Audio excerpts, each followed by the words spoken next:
This is the vision of the global elite, their goal. A program of total dehumanization, where the science of tyranny is law. A worldwide control grid, designed to ensure the overlord's monopoly of power forever. Our species will be condemned to this nightmare future unless the masses are awakened to the New World Order master plan and mobilized to defeat it. Erected by a secretive group, the Georgia Guidestones are a testament to the elite's plan for a world religion, global laws, with a global court and army to enforce it. And set in stone, it is written that the population never rise above 500 million.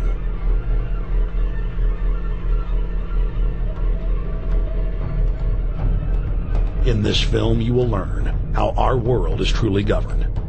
You will see how highly secretive roundtable groups interlock to form a global intelligence network.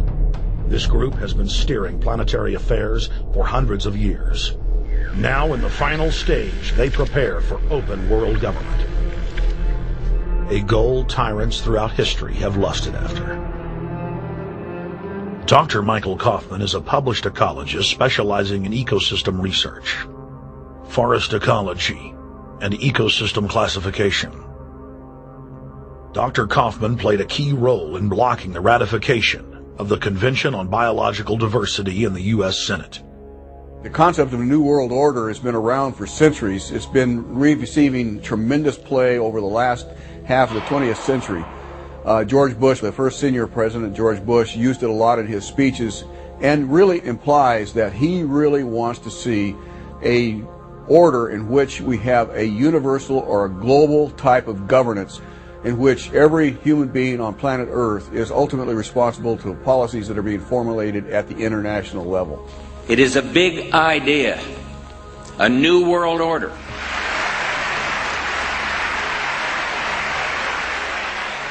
President Bush said that the New World Order was in tune, and that's what they were working for. The UN is part of that government. They're working right now very significantly for a North American Union. That's why there's a lot of people in Washington that don't care too much about our borders. They have a philosophic belief that national sovereignty is not important. It's also the reason I have made very strong suggestion that we need not be in the United Nations for our national security. It's really always the same. You go back throughout all of history, the Roman Empire, the Soviet Union, Hitler during the Nazism was always saying that it's going to create the utopia for the average person, when in fact, history always shows that it does exactly the opposite. Conquest and empire is as old as civilization. Babylon, Egypt, and Greece. They all built empires in an attempt to rule the world.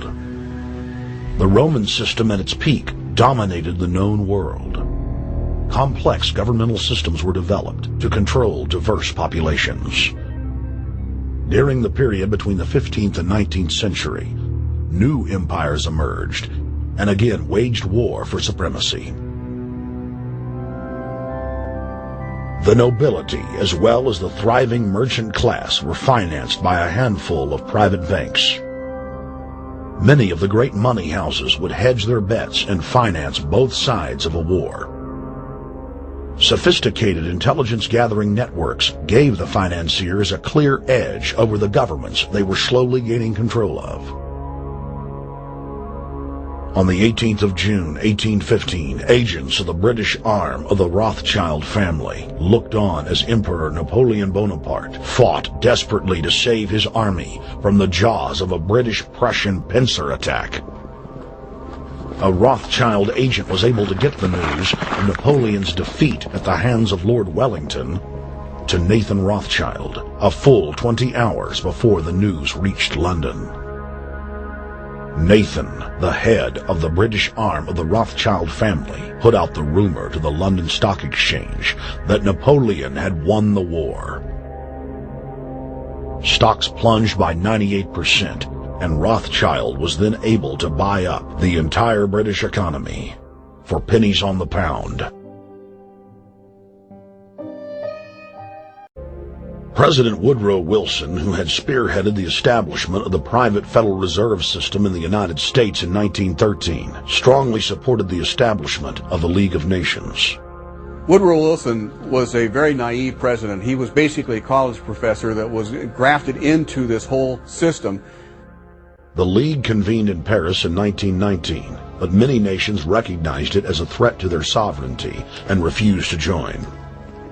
Frustrated by the U.S. Congress blocking the League of Nations, British intelligence, with the help of the Rockefeller family, set up the Council on Foreign Relations in New York City in 1921. The Council recruited the best and brightest of American life to support the growth of the Anglo-American Empire. The CFR's stated mission is to abolish all nation-states in favor of an all-powerful world government administered by a tiny elite. By 1930, the promoters of world government had split into two interlocking camps: the Fabian Socialists centered in London, and the Fascists based in Italy and Germany. National Socialism will use its own revolution for establishing a new world order. Adolf Hitler. Supporters of the fascists in the United States and England believed that the military should be used to quickly transform the world into a new world order, while the more sophisticated practitioners of globalism stated that incrementalism was the sure path to world domination. Congressional Medal of Honor winner Major General Smedley Butler went public in 1934, exposing an attempt by the robber barons to launch a military overthrow of the United States. The war hero testified to the McCormick-Dickstein Committee in Congress that some of the most powerful men in America had tried to recruit him to lead a military coup so they could set up National Socialism in the United States.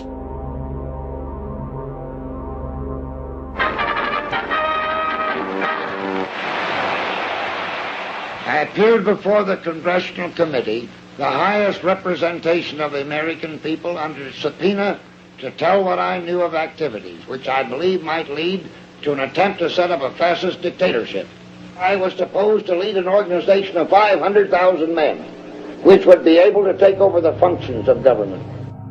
The fascists had also made deep inroads in England.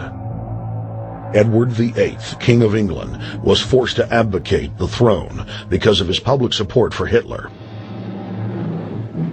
Also es geht dabei nicht nur das negative Problem der Bekämpfung der Lehre und ihrer Organisation handelt, sondern die Durchführung der positiven Aufgabe der Gewinnung des deutschen Arbeiters für den Nationalstaat.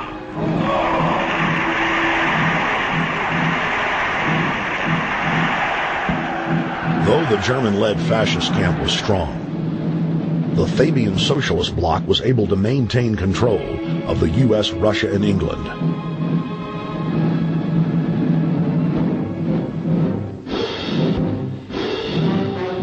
In the build-up to World War II, and during the conflict, the bankers again financed both sides, just as they had done with Napoleon.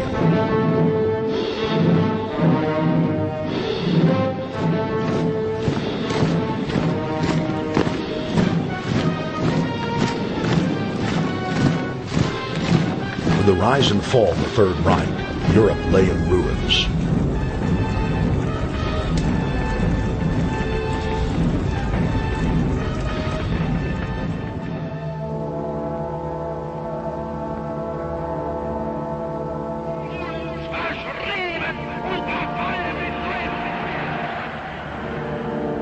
Once again, the elite claimed that only global governance could save humanity from certain destruction. And this time, the elite would succeed in setting up their world body.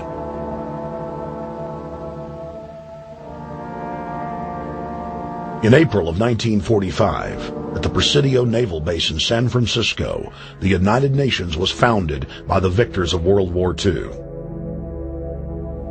The United Nations complex was then built in New York City on land donated by John D. Rockefeller.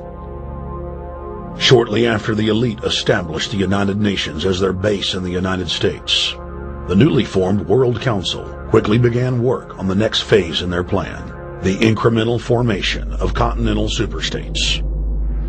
The first step in their trilateral plan was the creation of the European Union. Unifying Europe had been tried many times and was extremely unpopular. Where Napoleon and Hitler had failed to accomplish their goals using force, the globalists would succeed using stealth.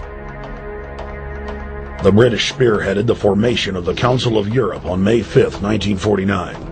The Treaty of London claimed to only establish trade ties between European nations, like NAFTA or GATT in North America. Its true intention was the formation of a European superstate.